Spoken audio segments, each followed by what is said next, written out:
President al-Sisi meets head of the Suez Canal Authority, Mohammed Mamish.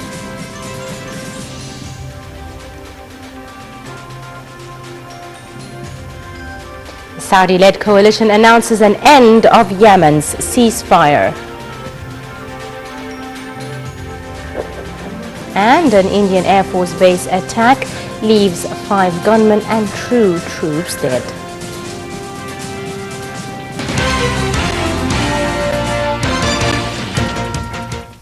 Welcome back. President Abdel Fattah al-Sisi met on Saturday with Rear Admiral Mohammed Mamish, the head of the Suez Canal Authority. Presidential spokesman Ambassador Ala Yusuf said the head of the state reviewed with Mamish the current developments of digging the side venue of East Port Said Harbour to facilitate the route of the ships going to the port without hindering ships crossing the Suez Canal itself. Yusuf added that the side venue would promote the classification of East Port Said Port within the framework of a general plan to develop ports to achieve the maximum benefit of the strategic location of Egypt. President al-Sisi also discussed with Mamish the authority's efforts to enhance the capabilities of Suez Canal staff, topping the list those working in the guidance and navigation sectors. Mamish pointed at the rate of ships crossing the Suez Canal as 240 ships carrying 13.8 tons crossing the canal last week.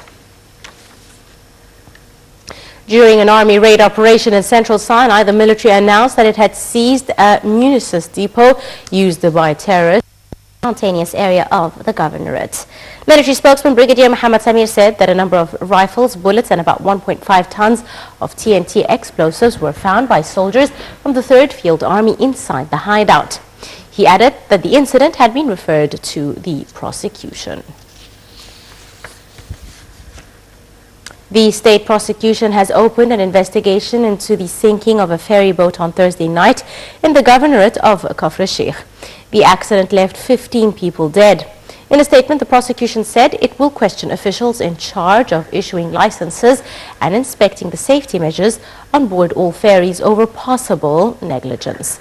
Prime Minister Sharif Ismail called on the Ministers of Local Development and Transportation to ensure that all ferries are registered and have undergone regular maintenance.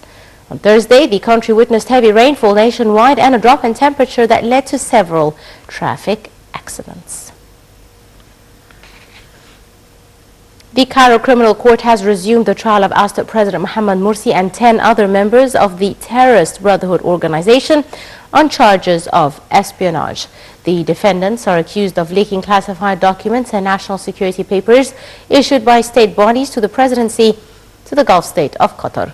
In another case, the Higher Administrative Court announced it will consider the appeals filed by former President Hosni Mubarak, his ex-Prime Minister Ahmed Nazif and former Interior Minister Habib al-Adli on the 26th of March. The defendants are challenging a £540 million fine that was slapped on them for cutting off the internet during the events of the January 25th revolution in 2011. The Interior Ministry said on Saturday it had arrested 3 people who are running 23 Facebook pages, accusing them of using the website to incite against state institutions. Ministry accused 2 men, both aged 27 and a 25-year-old woman, of being members of the Brotherhood terrorist organization. Authorities have shown public concern over calls on social media to organize protests on January 25th to mark the 5th anniversary of the 2011 revolution. Last week, President al-Sisi warned against any such protests, saying they could result in chaos. The Egyptian Meteorological Authority said that the cold weather will continue through Saturday. In a statement, the authority said temperatures will significantly drop from Cairo to the north of Upper Egypt, while central Sinai may witness light snowfall. It added that rains are also expected along the north coast and in Sinai, noting that strong winds are expected in the Red Sea and the Mediterranean, disrupting naval navigation. Temperatures in Cairo are expected to reach highs of 15 degrees Celsius and lows of 9 degrees. In Alexandria, highs of 16 degrees and lows of 12 degrees are expected. To regional news, the Saudi-led coalition battling the Houthi rebels in Yemen announced on Saturday the end of a ceasefire that